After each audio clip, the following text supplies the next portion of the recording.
Available. এই দেখেন, দেখতেছেন একদম পাকনা পেয়ারা, অনেক পেয়ারা এই গাছের মধ্যে রয়েছে। থেকে পেয়ারা পাবো, দেখা যাক কতটা পেয়ারা পারতে পারে। ঠিক আছে, বাড়িতে নিয়ে যাই। আমার সাথে আছে আমার ওয়াইফ। একদম পাকা পাকা পেয়ারা সব।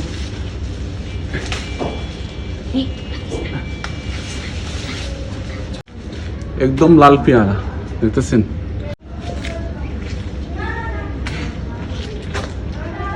আপনাদেরকে দেখাইতেছি আমি কতগুলো আজকে পেয়ারা পারলাম। তো প্রিয় দর্শক, ফাইনালি আমি পেয়ারা গাছ থেকে পেয়ারা পেরে নিলাম। এই দেখেন পেয়ারাগুলা, এই দেখেন সবগুলা কিন্তু একদম নরম, পাকনা পাকনা। এই দেখেন একটা পেয়ারা ভেঙে দেখাইতেছি। এই দেখেন একটা পেয়ারা নষ্ট হয়ে গেল, আসলে এটা ফেলে দিই, কারণ পেয়ারা অনেক আছে। এই দেখেন 5 কিলোর মতন এখানে পেয়ারা হবে, একদম পাকা পাকা, ফরমালিন ছাড়া। আর এই দেখেন গাছে কিন্তু অনেক পেয়ারা রয়েছে, এগুলা ক্যামেরাতে বাসতেছে না। তো গাইস, আজকে বাড়িতে নিয়ে যাইব পেয়ারাগুলা।